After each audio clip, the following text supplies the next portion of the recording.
The tech-heavy NASDAQ is down big today. Right now, it is about an hour left till the close. Tech-heavy NASDAQ got over 2% down at one point today. It is 1.76%, led by the biggest loser of the day, Tesla. I didn't think that would happen for a while. Tesla's down huge, 7.3% today. Do you notice anything here, guys? Big companies, tech, red. Look at this. A lot of green here. A lot of green here. So when we talked about stocks before, we sat there and said, okay, the market's being led by these few big tech companies keep driving up the returns. It's like 70%, whatever percent of the returns of the S&P this year were driven by big tech companies like NVIDIA. And we always said in the past, whatever is going to lead up, if it's these big companies, as they fall, they're going to fall harder than the rest of the market. Just like when they're leading, they're going to lead higher than the rest of the market. Is this the start of that? I have no idea. We have no idea when this is going to happen. We have no idea if this is just a blip on the way to higher highs. There's a lot of evidence for that. Today I read on Twitter, somebody said, in history, 21 times that the Fed has cut rates at market highs, and every single time the market was higher a year later. I asked for that data. Don't know if that's true or not. Seems unlikely, but it could be true. I have no idea. But 21 out of 21 times it was bigger. We have a big market led by big companies. But look at this, semiconductors, every single one is down. Every single one. Software, it's only the small ones that are up. Now you remember, in recent months, in recent year and a half, small caps were doing terrible. In fact, the difference between small cap returns and large cap returns was the biggest in history, even worse than the tech bubble of 2000. And for the longest time, people said, this market's different because small cap, blah, blah, blah. And all of a sudden now, the exact same thing was playing out. Why? Well, when you're seeing all these gains in big companies, everybody keeps flooding money into these ETFs and in these stocks, driving up these prices. Where does the money come from? It's got to come from somewhere. They're coming from bank accounts or selling other companies. And small caps really did suffer during that time. But now you see smaller companies are leading. Look at this. Nike. Nike is up 1% today. Nike has fallen 60% in the last 2.5, 3 years. You look at a company like Microsoft, crushed it lately. NVIDIA's crushed it lately. Now, this is one day, guys. One day. Reports came out today, as you saw in one of our previous videos. They sat there. The chances of having a Fed rate, I saw somebody write today, a Fed rate cut for September is a lock. It's a risky proposition. It's a risky thing to say. Could it be? Absolutely. We have no idea. My goal on this channel, if you're new to watching, first off, if you like what I say, either by now or by the end of the video, subscribe to the channel. We do 4 or 5 videos a week. We update you on the stock market, good or bad. But I will tell you this if you're new to the channel. When things are red, we're dancing. If you want to change your mentality from only wanting green to loving it when the markets go down, this is the channel you want to be on. That's the mentality I want you to have. If you already have that mentality, welcome home to daddy. I'm here for you. I'm here to guide you in that path. I'm here to teach a process.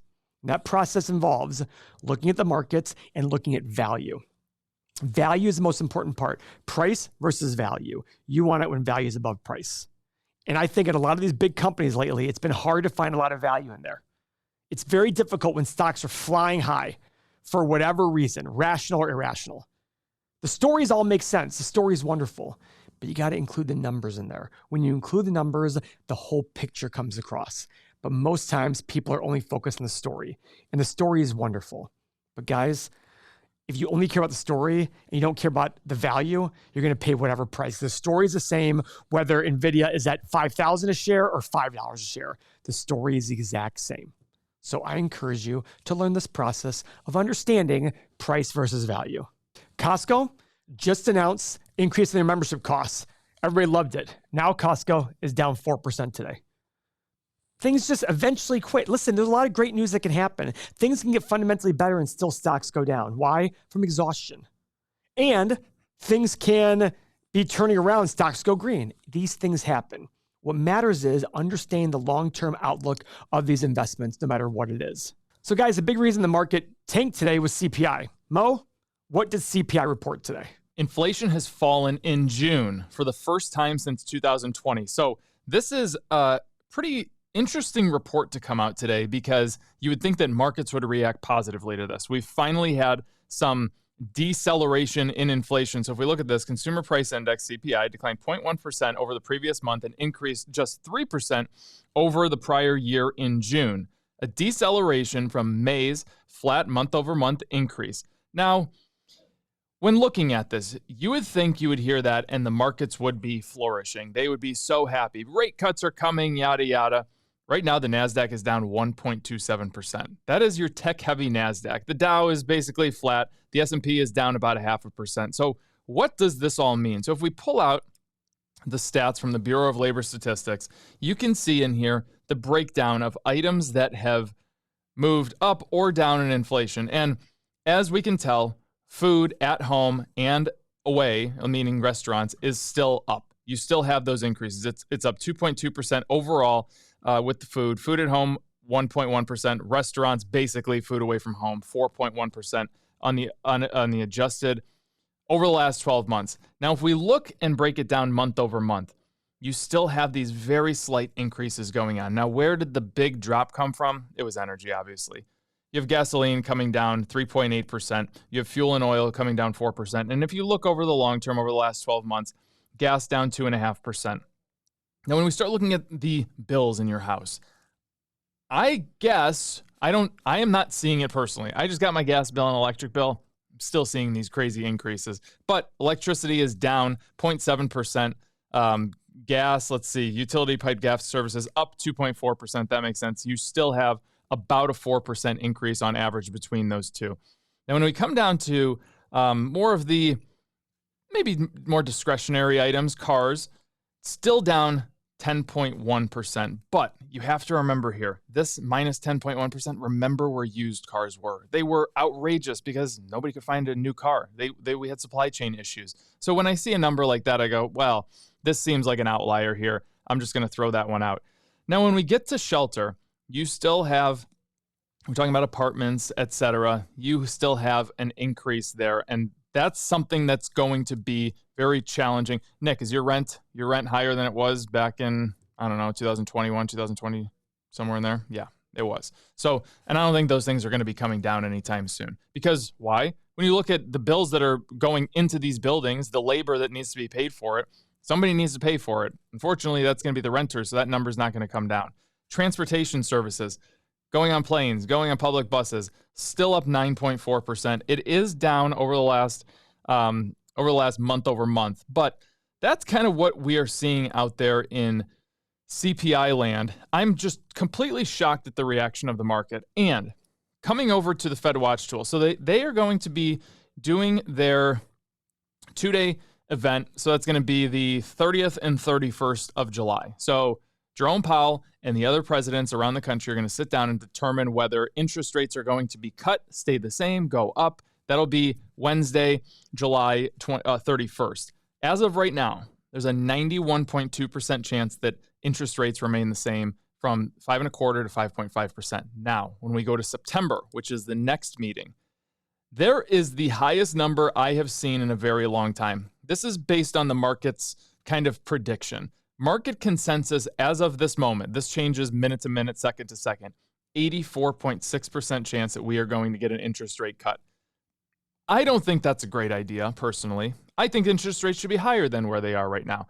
If you're cutting interest rates, it's because you're trying to spark the economy. Yes, the consumer is slowing, but if inflation is getting better, the consumer should be getting better. I mean, that's just kind of how it works. And you shouldn't cut interest rates in a good economy. It's kind of talking out of both ends of your mouth. But let's move on. I want to see November. I actually haven't looked beyond this. So November, 43.4% say that we're going to stay that same after that rate cut that happens in September. About half, 48.9%, say that we're going to get another rate cut. I don't think we're going to get 2 rate cuts this year. Let's go over here. Oh my goodness. There's actually, so the market is pricing in right now 3 rate cuts. That's basically what I'm seeing. The market is pricing in 3 rate cuts right now. I think there will be 1. Jerome Powell has been pretty emphatic that we need to see more data. We need to see more confident long-term data that says inflation is not going to go back up and affect the daily consumer if we cut rates. Guys, start of the earnings season is happening, so do me that favor. Subscribe to the channel if you like hearing recaps on days like this, even recaps when days are up, but more importantly, if you like hearing about earnings releases. Now remember, our belief on earnings are that it's just a blip along the radar. You want to sit there and listen to long-term differences. I don't get worried if a company misses here or there. I'm worried more about, are they saying something here that's not temporary and it's more permanent? Most information is temporary, but we feel it's permanent. I've had people lately, Nike stock is down 60%. I've literally had people on Twitter telling me, Paul, Nike is a dying company. And I'm like, okay, I don't believe that for a second. The numbers don't show me that. Are they missing in a few areas? Yes. But to say they're going to be a dying company forever, I just have a hard time believing that. I'd be very shocked if Nike was dying. So if you're the kind of person who wants to understand the why, follow the channel. We're going to offer a different perspective, and you may or may not agree with it. But one thing I do guarantee you is that the thoughts we make and the thought process we have makes sense. But it's about understanding the information. So subscribe to the channel. I'll see you next time. Thank you for your time.